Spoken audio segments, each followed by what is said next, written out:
alegra saludarles en esta importante certificación preparada para diáconos y diaconisas. El objetivo principal de este tema es conocer un poco más de cerca la estructura organizacional de la iglesia a la que servimos. Claro que sí, hermanos. Pertenecer a la iglesia de Dios es un privilegio único que produce en el alma grandes satisfacciones. Dios tiene el propósito de reunir a un pueblo desde los distantes confines de la tierra con el fin de constituirlo en un solo cuerpo, el cuerpo de Cristo, la iglesia, de la cual Él es la cabeza viviente. Qué maravillosa declaración.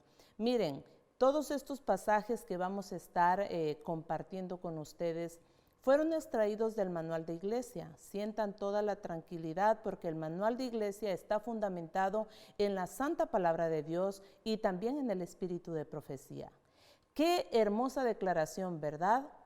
Todos somos partes de ese cuerpo y donde Él es la cabeza viviente. Esto quiere decir que todos aquellos que aceptan a Jesucristo como su Salvador personal forman parte de esa comunidad. Hay muchas agrupaciones que comienzan a funcionar pero sin tener fundamentos, una estructura bien definida. Tristemente, tarde o temprano desaparecen. No así ha ocurrido con la Iglesia Adventista del Séptimo Día. Por la gracia de Dios y por la obra que ha hecho el Espíritu Santo, por esos lineamientos que nuestro Dios proporcionó a sus líderes, a través de las épocas nos hemos ido extendiendo cada vez más, de tal suerte que en este momento somos una iglesia mundial. Pero eso no ocurrió de la noche a la mañana, no ocurrió al azar. Tiene toda una estructura que vamos a ver en este tema, porque ustedes como diáconos y diaconisas necesitan conocer. De repente alguna persona es su primera experiencia y no conoce los fundamentos. Otros, por otro lado, es probable que ya tengan varios años sirviendo a esta iglesia, pero hay conceptos, hay estructuras que de repente dicen, yo no entiendo por qué se hace así. Quizá después de este tema se le puedan clarificar esas dudas y poder servir con más ahínco, con más entrega, esta maravillosa iglesia que el Señor ha constituido. Con este principio tan fundamental y que vamos a estar viendo varios principios clave en lo que tiene que ver con la funcionalidad y la estructura de la iglesia, nos lleva a otro principio, que como hijos de Dios, como hijos de un solo Dios, no debe existir muro de separación. ¿Por qué muro de separación? ¿Cuántas veces agrupaciones tienen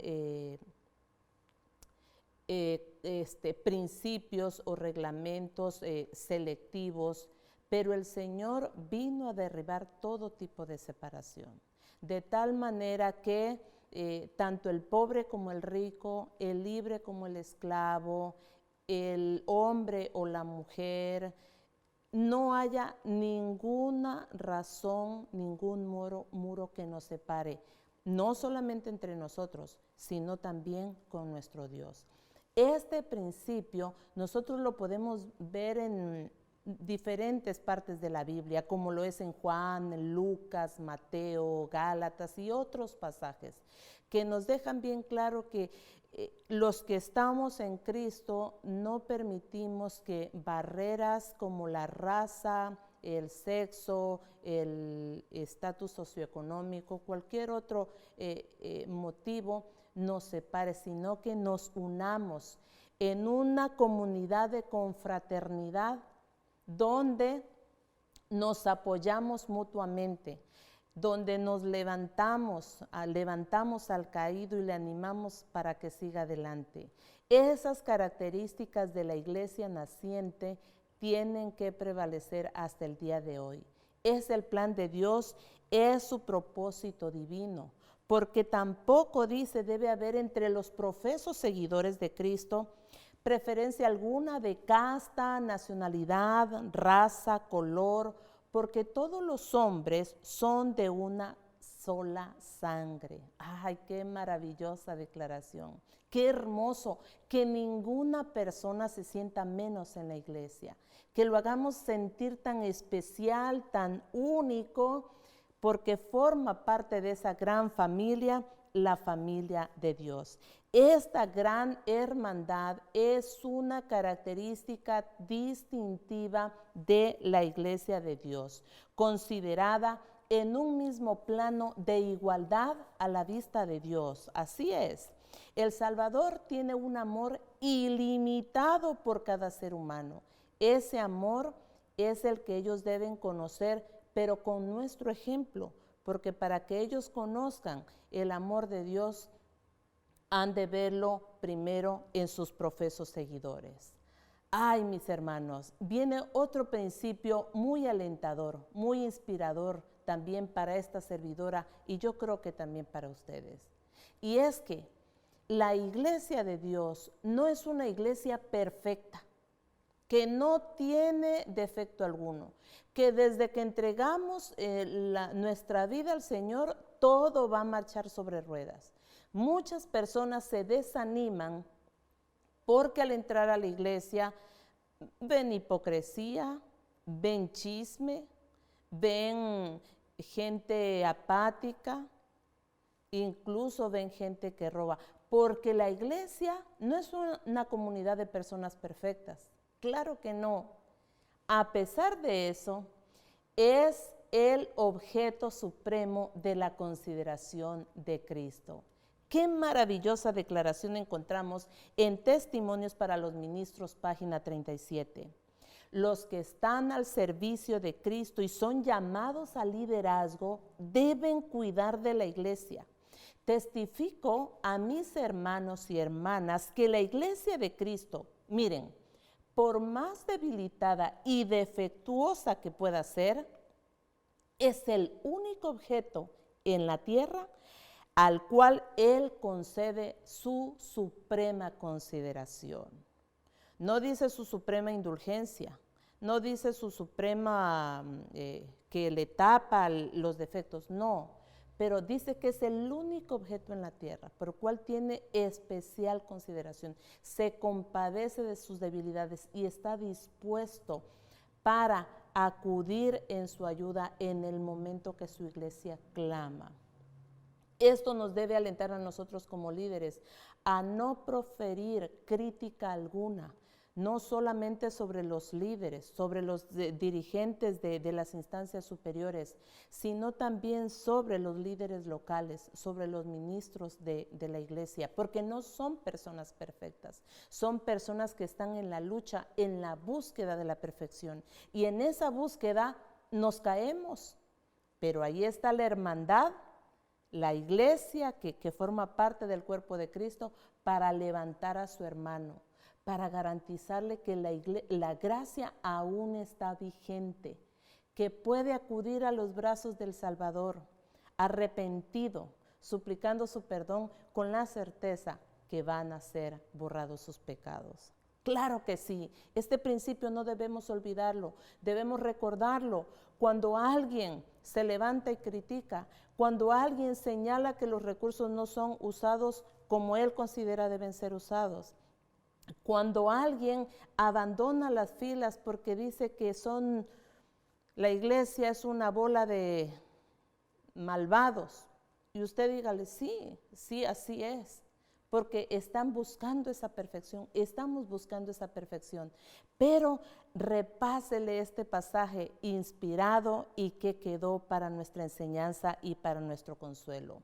Aún así, mis hermanos, esto no es motivo para bajar la guardia, porque como novia de Cristo y el supremo objeto de su consideración, se espera que la iglesia represente el orden y el carácter de lo divino en todas sus funciones.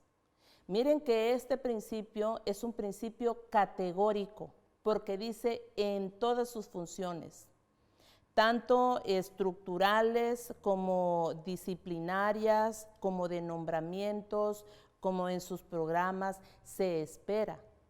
Si bien es cierto, somos falibles, pecaminosos, y teniendo plena conciencia que somos objeto de su más tierna consideración, se espera que luchemos por representarles, manteniendo un orden y manifestando su carácter en todas las funciones y decisiones. Esto nos lleva a otro principio muy importante, que tiene que ver con la organización y la autoridad. Leemos también en Testimonios para la Iglesia que dice: hermanos, nunca permitáis que las ideas de alguna persona perturben vuestra fe con respecto al orden y la armonía que debería existir en la iglesia. Malinterpretamos muchas veces que en tanto más cristianos, mejores iglesias seamos, pues vamos a descuidar las cosas que son materiales. Pero la iglesia de Dios no debe descuidar esto. Y eso tiene que ver con la apariencia de la iglesia. Tiene que ver con la perfección en los programas, con la búsqueda de la perfección en los programas, con la búsqueda de la excelencia en todo lo que realizamos. ¿Por qué? Porque estamos representando su carácter. Qué triste cuando una persona dice: pues todo suena bonito, pero no me gusta que ustedes tienen una mente muy mediocre, muy conformista. Es muy triste porque ese no es el carácter de Dios. Debemos pugnar por la excelencia, buscar lo mejor para que no solamente el mundo vea cómo Dios prospera a sus hijos, que les son fieles, sino porque estamos representando a Dios. Y nuestra mente, si bien es cierto, no luchamos por la opulencia, por la vanidad y tantos otros aspectos, sí debemos llevar una vida de orden, de disciplina, de obediencia, de calidad en las cosas que hacemos con Él, para Él y a través de Él. Claro, todo esto tiene una base bíblica. ¿Por qué? Porque la estructura organizacional de la Iglesia Adventista del Séptimo Día no fue ocurrencia de seres humanos. Cuando Dios llamó al pueblo de Israel, le dio instrucciones muy detalladas de cosas que para nosotros nos pueden parecer insignificantes.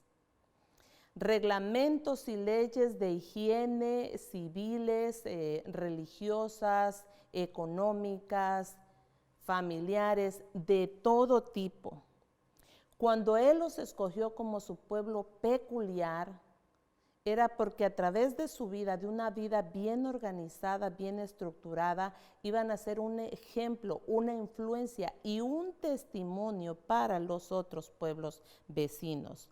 Sí, muchas personas se admiraban, se sorprendían de esa forma tan organizada, tan metódica como funcionaba el pueblo de Israel, aún en su peregrinar por el desierto.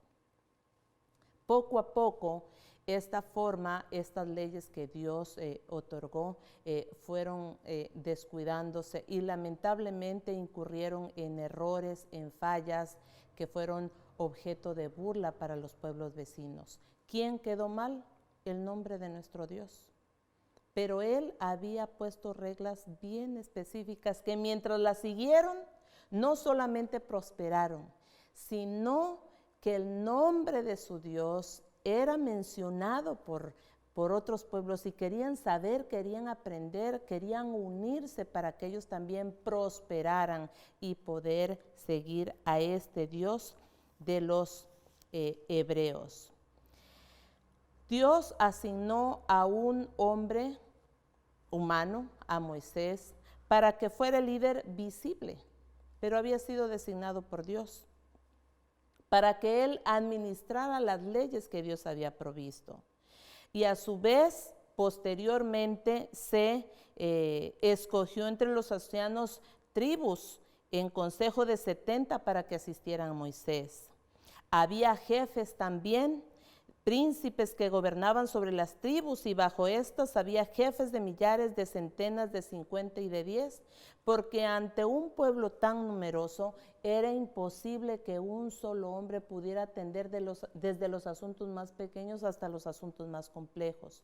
Con esta forma de organización, los líderes que estaban más cerca del pueblo atendían los problemas cotidianos, ligeros, y ya cuando habían problemas más complejos, pues se subía hasta otra instancia, de tal modo que los problemas más graves, de mayor trascendencia, eran llevados a Moisés.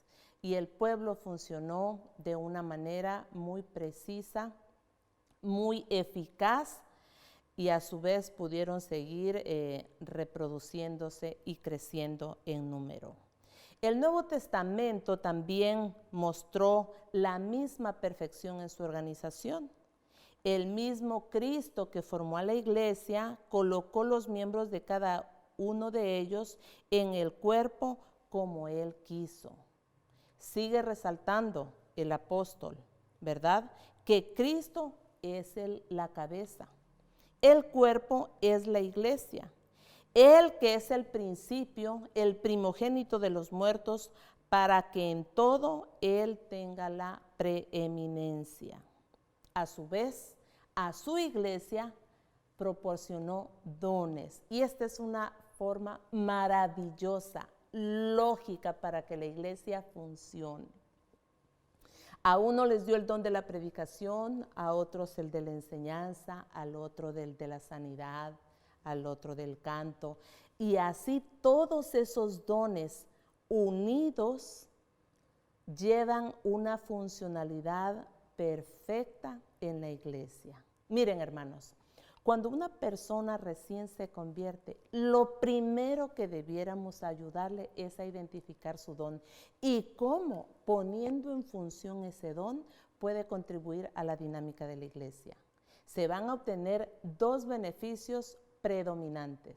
Número uno, afianzar la fe del nuevo creyente, porque una persona activa en ejercicio difícilmente se va a desanimar. Pero número dos, va a contribuir al crecimiento de la iglesia, a su consolidación y para que continúe esa funcionalidad que ha permanecido a lo largo de los tiempos. Qué maravilloso es Dios. Esta estructura no es producto de un ser humano, es de origen divino, porque Él que nos constituyó, a unos como predicadores, a otros como de enseñanza, a otros como médicos, a otros como visitadores, se logra hacer un cuerpo perfecto donde se pueden satisfacer todas las necesidades. Esta realidad, este principio, pues nos lleva a otro principio, sí. ¿Por qué es importante la organización? Porque miren, es bien sencillo. Siendo un grupo tan numeroso, atendiendo una orden de ir y predicar a todo el mundo, no conformándonos con un grupo reducido, sino dar a conocer a todo mundo el amor de Dios. Es importante una estructura, porque toda empresa, todo negocio, todo proyecto que no tiene una estructura tiende a desaparecer, no tiene futuro. Y por la gracia de Dios, esta iglesia ha ido creciendo a través del tiempo, se ha ido expandiendo, ha puesto estratégicamente en diversos lugares líderes y que puedan dar a conocer el evangelio y puedan poner al alcance de tribus, de pueblos, de grandes ciudades, la preciosa verdad, el amor de Cristo Jesús, su poder salvífico y la certeza de su pronta venida. Así es. Por eso es importante una organización. La Iglesia Adventista, con el fin de estar firme hasta el fin de los tiempos, había de seguir esa organización y por la gracia de Dios se ha seguido. y nos lleva a una idea que se ha propagado. La hermana Juay en Testimonios para los Ministros dice, página 500, que algunos han promovido la idea de que a medida que nos acerquemos al fin del tiempo, cada hijo de Dios actuará independientemente de toda organización religiosa. Pero he sido instruida por el Señor en el sentido de que en esta obra no existe tal cosa, como que cada hombre puede ser independiente. Este ha sido uno de los secretos de éxito del enemigo: dividir, dispersar, generar, interpretar principios y promover ideas falsas, porque separados fácilmente tendemos al desaliento. Separados fácilmente podemos difícilmente podemos mantenernos firmes ante las pruebas dolorosas de la vida. Pero cuando como iglesia nos mantenemos unidos, mantenemos los principios de la iglesia naciente, difícilmente el enemigo logra su objetivo. Y por eso, en otra parte, página 406 de Joyas de los Testimonios, tomo 3, dice que personas que tienen esta mentalidad, esta idea y que la van diseminando sutilmente, no se le debe dar licencia a los elementos desordenados que desean controlar la obra en este tiempo y que promueven falsas ideas. De allí que usted y yo, como líderes, necesitamos leer, necesitamos tener los principios bien frescos, al alcance, para que cuando escuchemos este tipo de personas podamos instruir también a la iglesia y llevarlos a la fuente de toda verdad, la santa palabra de Dios.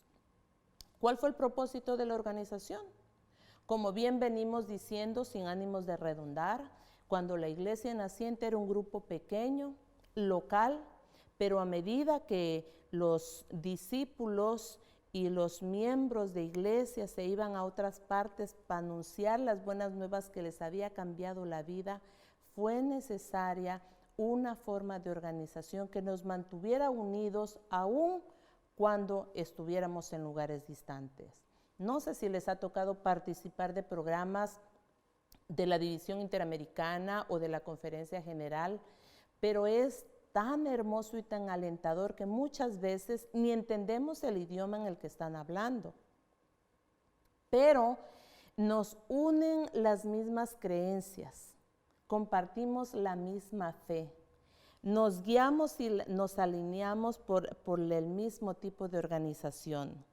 Y por eso la organización era indispensable para proveer al sostén del ministerio, para extender la obra a nuevos campos, para proteger a la iglesia y a los predicadores contra los miembros indignos, para conservar los bienes de la iglesia, para difundir la verdad por medio de la prensa y para muchos otros fines.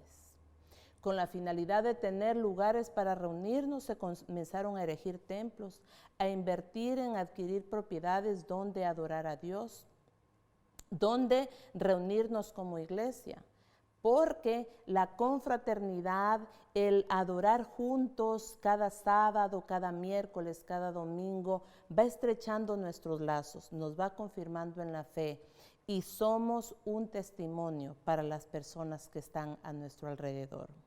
Sí, en el Nuevo Testamento, de acuerdo a Mateo 28, 19 y 20,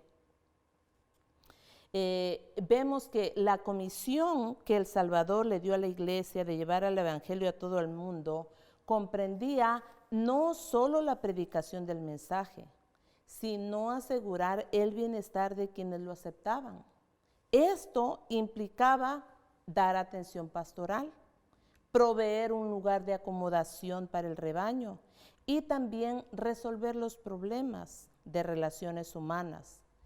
Una situación tal exigía una organización para que se pudiera llevar de manera dinámica y reglamentada todos aquellos que participaban, esto de los recursos humanos, pero también de organizar y administrar los recursos económicos, los recursos materiales, cómo generar materiales impresos en audio, ahora ya en video, para que esto facilite la proclamación del Evangelio y se pueda llegar a otros lugares que de otro modo nunca hubiéramos podido llegar. ¿Cómo es la organización de la Iglesia en la actualidad? La forma de organización de la Iglesia Adventista es representativa. Y este es un principio muy importante en la Iglesia, la cual reconoce que la autoridad de la Iglesia descansa en sus miembros y es expresada a través de representantes debidamente escogidos en cada nivel de la organización, con responsabilidad ejecutiva delegada en los cuerpos representativos y en los oficiales para el gobierno de la Iglesia en cada diferente nivel. Esta forma de gobierno eclesiástico, por lo tanto, reconoce también que la ordenación al ministerio es reconocida por la Iglesia Adventista. Si bien es cierto, tenemos líderes mundiales, líderes a nivel división interamericana, a nivel unión, a nivel campo y a nivel iglesia local, esta responsabilidad y esta autoridad descansa en el miembro de iglesia, en este miembro de la iglesia local, donde a través de una junta y a través de los mismos miembros se nombran delegados para que estos a su vez puedan nombrar a sus dirigentes en un determinado periodo de tiempo. Por lo que encontramos este bosquejo sencillo para quienes no lo conocían, sencillo, pero que nos revela cómo en la iglesia local hay líderes que trabajan para que esto pueda funcionar, pero que estos líderes responden a líderes de la asociación o misión o campo local. Estos tampoco son autónomos, ya que para funcionar, aunque tienen cierto grado de autonomía, lo hacen en consejo y con el respaldo y el apoyo de lo que es la unión, en sus diferentes lugares, la unión de las iglesias, en este caso la Unión Mexicana del Norte, pero también que estas uniones muchas veces pueden ser unión asociación o unión misión. Estos a su vez responden a lo que es la asociación general y sus diversas divisiones, de la cual nosotros dependemos o formamos parte más bien de lo que es la división interamericana. Si nos podemos dar cuenta, todo lo que hacemos en la iglesia local tiene una repercusión mundial. Muchas veces y tristemente no informamos porque creemos que son trabajos insignificantes, que son obras que qué trascendencia pueden tener, pero por muy pequeña la obra que sea en la iglesia local, mis hermanos, tiene un impacto poderoso en los resultados, en los avances, en la forma de trabajar a nivel mundial. Por lo tanto, le animamos para que también como líder, como diácono, diaconisa, anime a sus miembros para informar los trabajos, para dar a conocer, porque muchas veces esos trabajos podrían trascender, impactar si los damos a conocer o si otras personas acuden con recursos humanos o con recursos materiales para que se pueda consolidar ese proyecto y hayan mayores resultados. Miren, como conclusión, esta iglesia no solamente tiene como norma principal, como guía principal, la Santa Palabra de Dios, sino que a través de ella también y a través de su organización determina cuáles son las creencias fundamentales que la rigen. En la actualidad son 28 las creencias fundamentales sobre las cuales descansa la fe de un miembro de la Iglesia Adventista del Séptimo Día. Y la Biblia es la fuente y el fundamento de creencia y práctica. Junto con esto, también le animamos para que no pierda oportunidad de invitar a los miembros de iglesia para que seamos la iglesia de la Biblia, pero no solamente porque la tiene allí presente en su casa, sino porque la lee cuidadosamente cada día, porque pasa a la nueva generación que la palabra de Dios es la infalible revelación de la voluntad divina, que aún está vigente y que podemos utilizarla como guía para crecer en el conocimiento de Cristo, para llegar a la perfección que Él anhela de sus hijos y para estar preparados para la segunda venida de Cristo. Que el Señor nos bendiga.